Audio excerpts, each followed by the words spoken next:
वणक्कम पूर्वोत्तर प्रवासाखी news network के खास कार्यक्रम में आप सभी का स्वागत है। किसी राज्य में विदेशी निवेश या निवेशक को लाना आसान काम नहीं होता। जिन राज्यों में विदेशी निवेशक हैं, जरा उन राज्यों के मुख्यमंत्रियों से पूछिए कि उन्होंने इसके लिए कितना परिश्रम किया है। देखा जाए तो राज्य में जब कोई विदेशी निवेश करता है तो स्थानीय लोगों को उसका लाभ यह होता है कि बड़ी संख्या में उन्हें रोजगार मिलता है। यहाँ यह भी ध्यान रखना चाहिए कि जब कोई विदेशी कंपनी आती है तो वह भले हमारे नियम कानून का पालन करती है, लेकिन उसकी अपनी कुछ नीतियाँ भी होती हैं जिनका उसे अनुपालन करना ही होता है।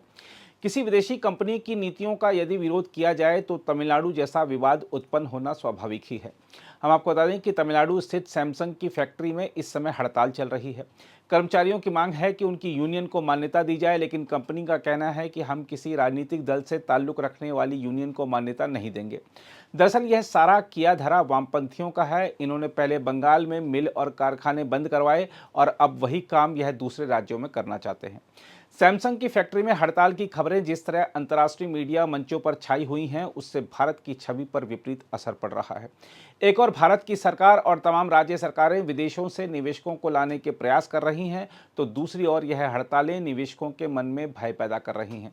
जहां तक इस हड़ताल से जुड़ी ताज़ा खबर की बात है तो आपको बता दें कि तमिलनाडु सरकार ने कहा है कि सैमसंग इंडिया इलेक्ट्रॉनिक्स ने 9 सितंबर को हड़ताल करने वाले कर्मचारियों की अधिकांश मांगें मान ली हैं और कर्मचारियों से तुरंत काम पर लौटने का अनुरोध किया है। हालांकि रिपोर्टों की माने तो कर्मचारी अब भी पीछे हटने को तैयार नहीं हैं। दरअसल सैमसंग के कर्मचारियों की एक प्रमुख मांग है कि उनकी यूनियन के पंजीकरण की अनुमति दी जाए, जिसे CPIM से संबद्ध centre of Indian trade unions यानी C2 का समर्थन प्राप्त है। इस मांग को अभी तक अधिकारियों ने स्वीकार नहीं किया है। इस बारे में तमिलनाडु के उप मुख्यमंत्री उदयनिधि स्टालिन ने कहा है कि बहुराष्ट्रीय कंपनी सैमसंग के अपने नियम हैं। विवाद का एकमात्र मुद्दा कर्मचारी संघ का पंजीकरण है। उन्होंने संवाददाताओं से कहा, सैमसंग का कहना है कि वे किसी राजनीतिक संबद्धता वाले यूनियन को स्वीकार नहीं करेंगे। यह उनका रुख है। फिलहाल इस पर चर्चा चल रही है। वहीं वित्त मंत्री थंगम तेनारासू के अनुसार सैमसंग द्वारा आपत्ति जताए जाने के मद्देनजर मामला अभी न्यायालय में है कि यूनियन को किसी राजनीतिक संबद्धता के समर्थन में होना चाहिए या नहीं। उन्होंने कहा, C2 ने 30 सितंबर को न्यायालय का दरवाजा खटखटाया था और चूंकि मामला न्यायालय में विचाराधीन है, इसलिए हम इस पर चर्चा नहीं कर सकते।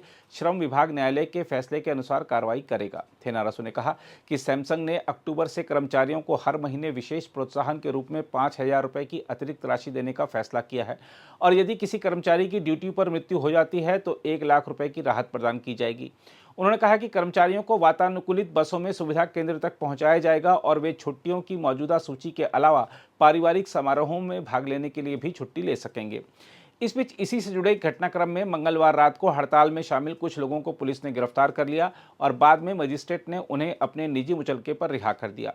दूसरी ओर भारतीय उद्योग परिसंघ यानी CII ने तमिलनाडु सरकार से आग्रह किया है कि राज्य में औद्योगिक विवाद का जल्द से जल्द सौहार्दपूर्ण समाधान निकाला जाए। बताया जा रहा है कि दक्षिण कोरिया की दिग्गज इलेक्ट्रॉनिक्स कंपनी सैमसंग के वरिष्ठ अधिकारियों ने रविवार को तमिलनाडु के उद्योग मंत्री TRB राजा से भी मुलाकात की थी और अपने कारखाने में चल रही श्रमिक हड़ताल के मुद्दे को तेजी से हल करने पर चर्चा की थी। हम आपको बता दें कि श्री पेरुम्बदूर के पास स्थित संयंत्र में कुल 1750 में से करीब 1100 कर्मचारी 9 सितंबर से हड़ताल पर हैं। वे वेतन संशोधन और बेहतर कार्य स्थितियों सहित विभिन्न मांगों को लेकर हड़ताल पर हैं। वे यह भी मांग कर रहे हैं कि centre of Indian trade unions यानी CITU द्वारा समर्थित सैमसंग इंडिया वर्कर्स यूनियन को राज्य सरकार द्वारा पंजीकृत किया जाए। हम आपको याद दिला दें कि 5 अक्टूबर को वामपंथी दलों के राज्य नेताओं सहित बड़ी संख्या में कार्यकर्ताओं को उस समय हिरासत में ले लिया गया था, जब वे संयंत्र के पास आंदोलनकारी श्रमिकों के साथ एकजुटता व्यक्त करने के लिए पुलिस की अनुमति के बिना प्रदर्शन कर रहे थे। हम आपको यही बता दें कि सैमसंग इंडिया का कहना है कि कंपनी श्रमिकों के साथ सीधे बातचीत करके वेतन, लाभ और कार्य स्थिति सहित मुद्दों का समाधान करने के लिए प्रतिबद्ध है। बताया जा रहा है कि सैमसंग की फैक्ट्री में हड़ताल के कारण उत्पादन प्रभावित हुआ था, लेकिन अब स्थिति सामान्य है और कोरियाई इलेक्ट्रॉनिक दिग्गज ने यह सुनिश्चित किया है कि त्योहारों के मौसम में उसके उत्पादों को लेकर कोई व्यवधान उत्पन्न नहीं हो। तमिलनाडु सरकार ने भी सैमसंग इंडिया इलेक्ट्रॉनिक्स कारखाने के आंदोलनकारी श्रमिकों से अन्य कर्मचारियों और उनके परिवारों के कल्याण को ध्यान में रखते हुए तत्काल काम पर लौटने का आग्रह किया है। अगर आप भी लेना चाहते हैं देश दुनिया की तमाम जानकारी तो आज ही सब्सक्राइब करें हमारे चैनल को। साथ ही नीचे दिए बेल आइकन को जरूर दबाएं ताकि हर अपडेट आप तक पहुंच सके।